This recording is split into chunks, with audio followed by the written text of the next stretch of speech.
Bang, tolongin gua bang, si Bang Alam mau hipo, bilang gitu. Dia bilangnya gitu, Bang Alam kedinginan mau hipo. Belum ada yang nyautu sekali lagi. Terus dia teriak bang, kenceng banget, dia kenceng-kencengnya teriak, Bang tolongin bang, ini bang, Bang Alam mau hipo.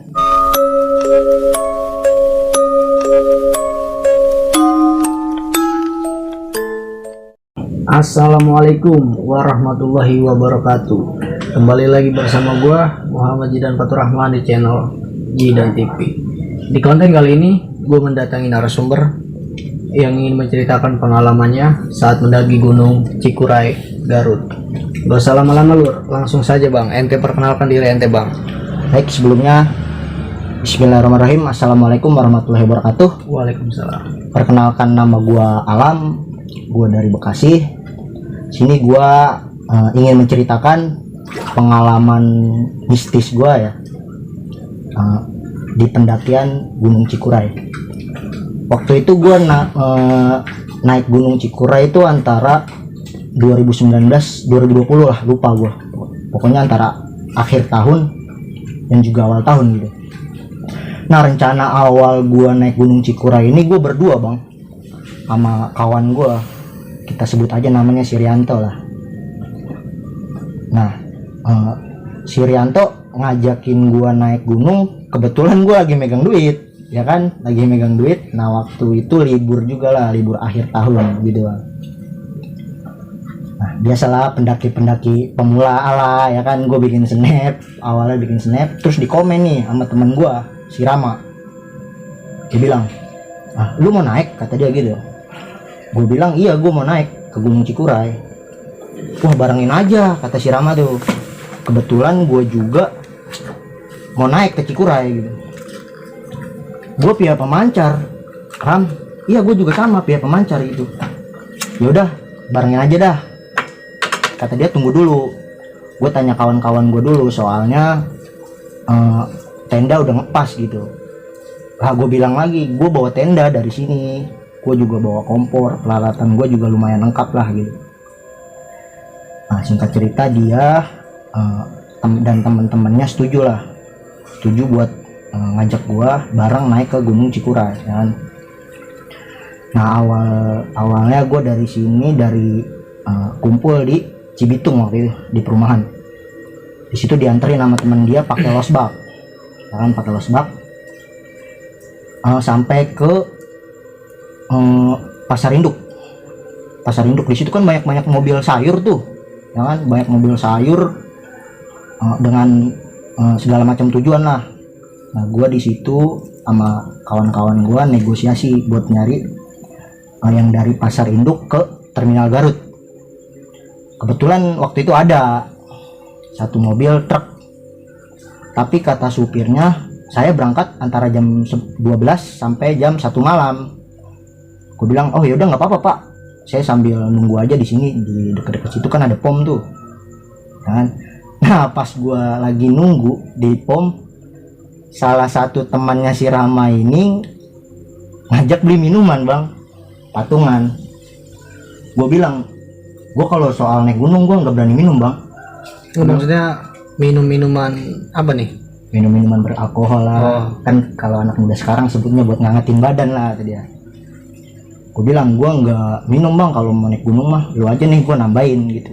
Gue bilang juga sama si Ranto, lu nggak usah minum juga tau. Iya bang, emang gue mah nggak minum, kata dia gitu. Nah, singkat cerita dia beli minuman, ya kan. Di perjalanan awal nih, udah berangkat nih antara jam 12 sampai jam 1, gue lupa. Udah berangkat tuh pada minum dah di mobil tuh, ya kan, pada join minuman kan, ya kan, rokok. Nah, terus sampailah di terminal Garut, ya kan.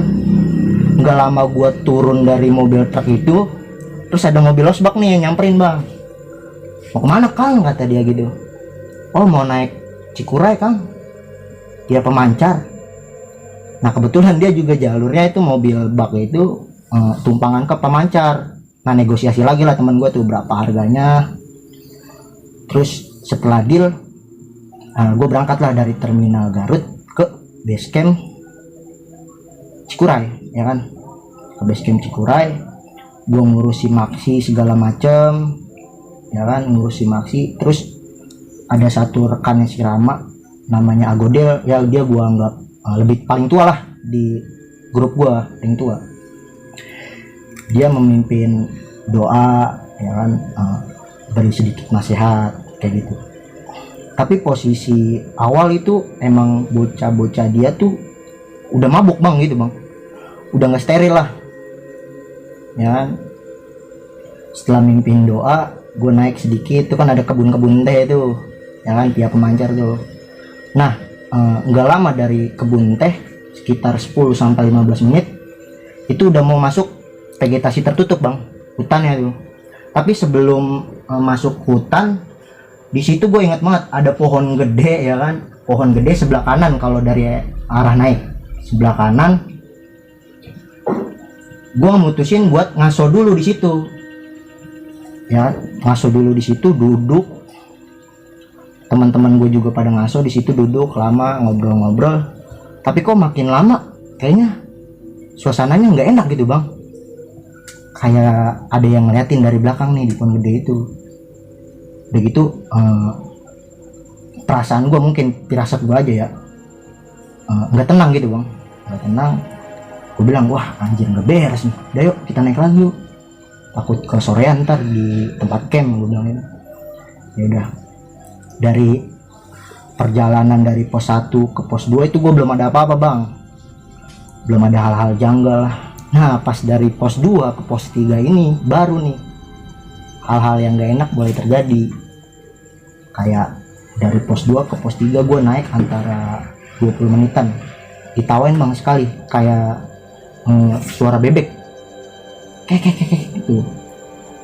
Itu teman-teman gue nggak ada yang berani cerita, cuma bisa saling tatap-tatapan. Tapi semua teman gue juga tahu kalau itu bukan suara bebek lah, mana mungkin bebek ada di gunung ya. Nah setelah ditawain sekali, gue naik lagi 10 menit lagi ngetrek, ditawain lagi bang. Itu suaranya bener-bener jelas banget bang, semua teman gue juga nggak denger. Tawain kayak waduh, dalam hati gue mikir apa gara-gara minuman keras ini ya kawan-kawan gue. Tapi gue mencoba buat tenang lah, maksudnya wah itu mah mungkin suara-suara alam, suara-suara dari alam ya kan. Nah setelah dari pos 2 ke pos 3, di situ kan ada, di pos 3 tuh ada tempat buat ngeres lah, lumayan luas. Di situ juga ada banyak pendaki lain.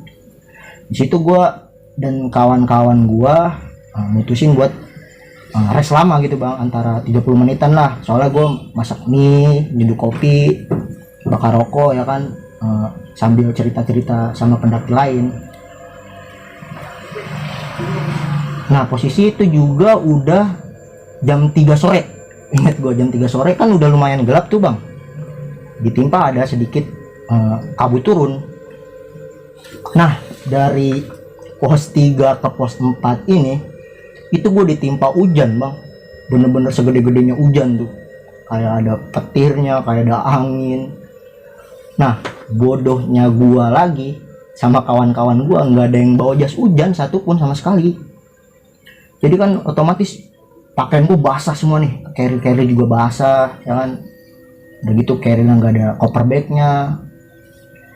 Nah setelah ngetrek sekitar 20 menitan itu kan capek juga bang kalau ketimpa hujan, udah gitu dingin kan, nggak ada yang bawa jas hujan.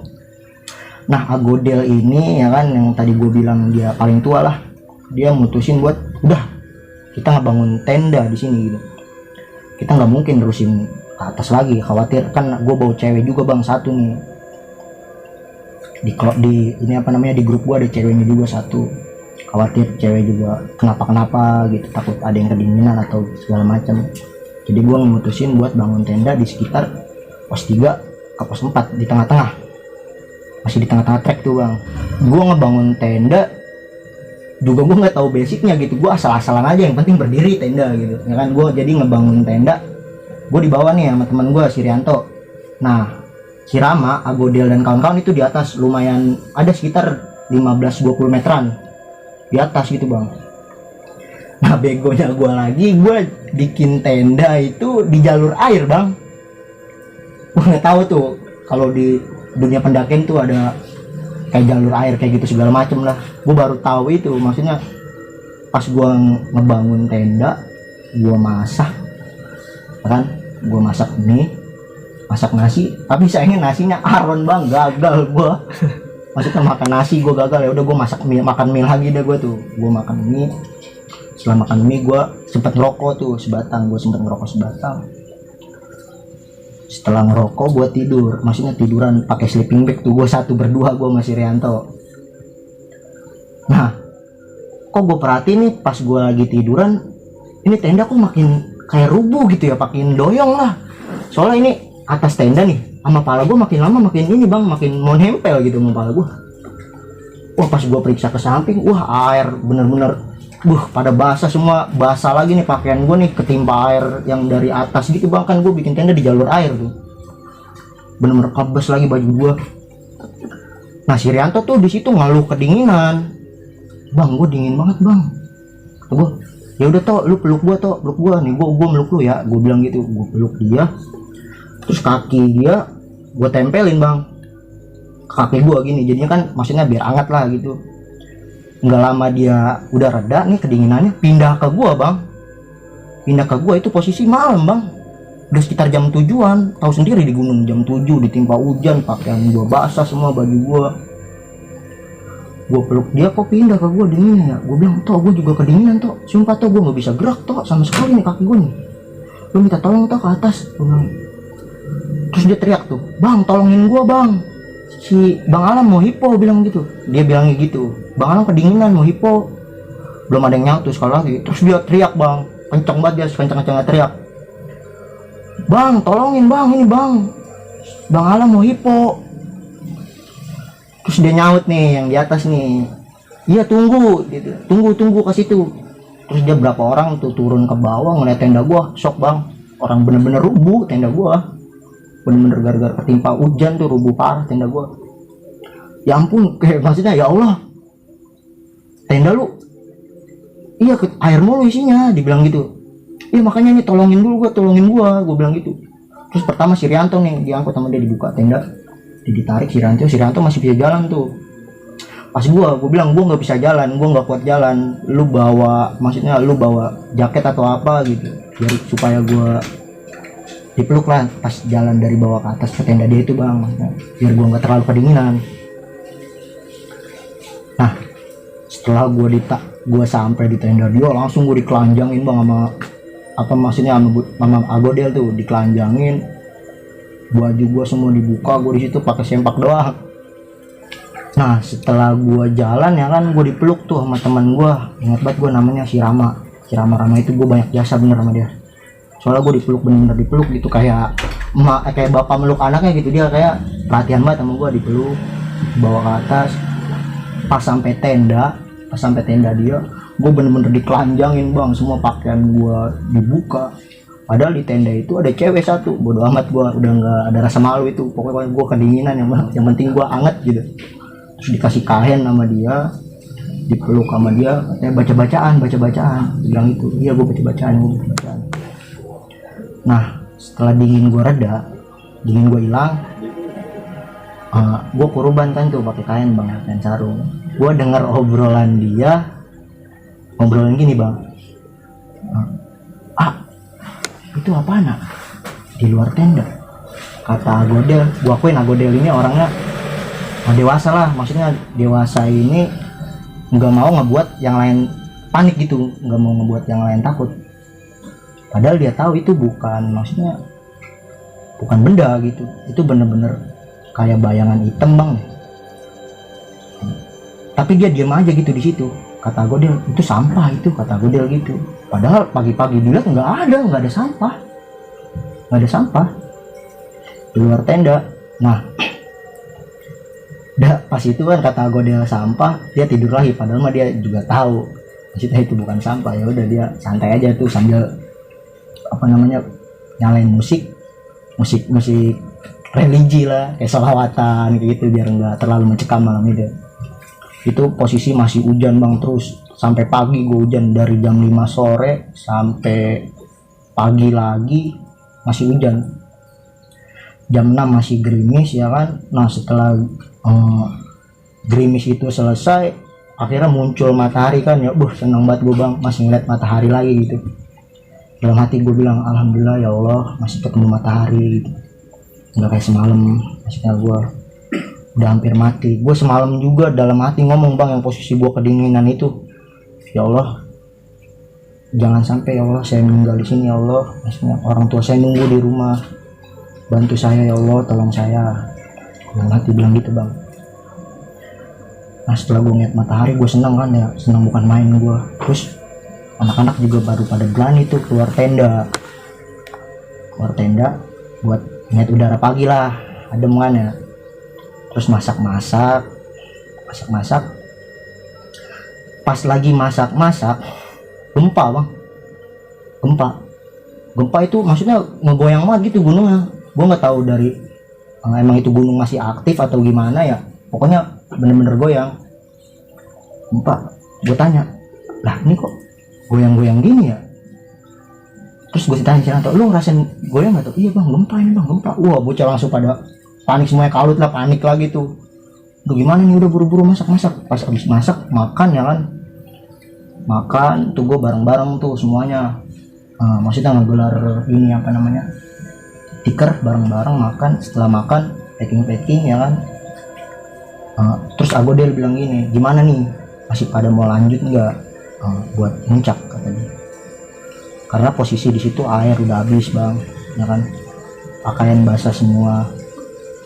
Terus anak-anak nggak pada mau lah muncak, turun aja udah, turun nggak beres kalau muncak lagi ke atas kan. Takut ada hal-hal yang nggak enak lagi gitu bang. Nah terus ada turun dah tuh, pokoknya turun dari antara pos 3 ke pos 4 sampai bawah sampai kebun teh lagi tuh, alhamdulillah nggak ada hal apa-apa bang, nggak ada hal janggal. Maksudnya nggak kayak awal gua naik gitu bang, trek kayak pokoknya gua di trek itu kayak ada yang ngikutin gitu bang. Mungkin perasaan gua doang ya kali ya, nggak tahu dah yang lain, belum gue tanya sampai sekarang. Mungkin perasaan gue doang, tapi pas turun nggak ada rasa apa-apa, maksudnya aman-aman aja gitu, alhamdulillah. Pas gue sampai kebun teh gue ngucap syukur lagi bang, gak berhenti kata alhamdulillah ya Allah masih lihat rumah orang, masih lihat petani kebun teh, masih lihat orang pada tawa-tawa gitu. Nah setelah dari kebun teh turun kan tuh ya, turun udah ditunggu mobil, soalnya gue ngetrek lumayan lama juga tuh ngetrek turun, tunggu mobil, nggak tahu ngejemput gua atau ngejemput orang lain gitu. Kalau misalkan kan dia kan sip-sipan gitu bang, banyak yang naik juga bukan cuma gua ya kan. Terus gue nyampe ke mobil itu udah pada naik dah tuh mau pulang. Nah pas di mobil bak ini nih baru dah pada cerita, lu tadi kemarin ngedengar nggak suara pas kita nge-track suara? Oh iya itu bener, itu asli jelas itu suara, katanya ngedengar semua tuh.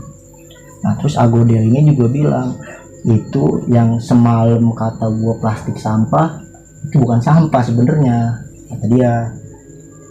Gua biar supaya lu nggak panik aja gitu, si Agodel. Ya orang-orang dia juga tahu, maksudnya kan emang nggak ada sampah di situ. Pagi-pagi kan gue cek nggak ada sampah. Nah di situ pada canda tawa dah, pada alhamdulillah senang-senang dah gitu. Nah pas gue singkat cerita nih ya, gue sampai rumah, posisi malam, gue buka pintu, orang tua gue udah pada tidur. Gue nggak mandi lagi, gue nggak salin lagi, itu pakaian masih pakaian yang sama awal gue naik. Gue masuk kamar, gue mati lampu, gue nangis bang sejadi-jadinya. Maksudnya nangis dalam hal apa ya, gue bersyukur banget gitu masih dikasih hidup, masih bisa salaman sama orang tua gue besokannya, masih bisa ngobrol sama orang tua gue. Tapi gue nggak pernah cerita sampai sekarang kalau gue ngalamin hal-hal kayak gitu ke orang tua gue. Khawatir dia, kayak khawatir gitu, jadi kan ntar gue nggak boleh naik gunung lagi gitu bang. Itu mungkin itu gue jadiin pengalaman yang sangat berharga ya di hidup gue. Gak bakal gue lupain itu kawan-kawan gue yang nolongin gue pas hipo, ngebantuin gue pas gue jalan dari tenda ke tenda, itu bener-bener berjasa dia tuh. Yaitu dari itu nanti berapa orang semuanya totalnya naik? Kalau nggak salah antara 12 orang bang sampai 13. Oh 12 orang, berarti iya. Yang ngalamin hal-hal janggal kebanyakan dari ente gitu? Iya, gue juga heran bang, maksudnya kan dia orang nih yang pada minum nih, kenapa kenanya ke gua gitu bang. Tegurannya kenanya kayak gitu ya. Kayak gitu. Mungkin ya mungkin Allah negur gua gitu, maksudnya supaya gua ngedukasiin teman-teman gua gitu, Iya, supaya betul. dia lain kali jangan kayak gitulah. Kita kan bertamu bang, maksudnya ke tempat orang. Ya mungkin ada pesan-pesan buat sahabat-sahabat Jidan TV dari Bang Alam. Mungkin sedikit aja ya kesan dan pesannya. Setiap kita mau ngelakuin hal ya, kita sebut aja naik gunung ya kan, kita harus tahu basicnya dulu gitu, kayak packing carrier segala macam ya kan, penanganan hipotermia gitu. Jangan seakan-akan kita so tahu gitu, cuma naik gunung kayak gini kan, jangan ngeremehin lah gitu. Intinya lu harus tahu basicnya dulu, nah baru lu ngelakuin apa yang hal lu mau gitu. Udah situ aja. Ya, jadi kesimpulan dari cerita pengalaman Bang Alam ini, kita jangan terlalu frontal ya Bang di gunung. Apalagi kita mau mendaki gunung, sebelumnya kita minum-minuman yang beralkohol itu Bang. Jangan, kalau bisa jangan. Ya kalau bisa buat sahabat-sahabat Jidan TV jangan ditiru. Mungkin bisa dibilang Bang Alam dan rekan-rekan ini pendaki pemula ya Bang. Benar pemula. Ya mungkin sampai di sini aja Lur, kurang lebihnya mohon maaf. Wabillahi taufiq wal hidayah. Wassalamualaikum warahmatullahi wabarakatuh.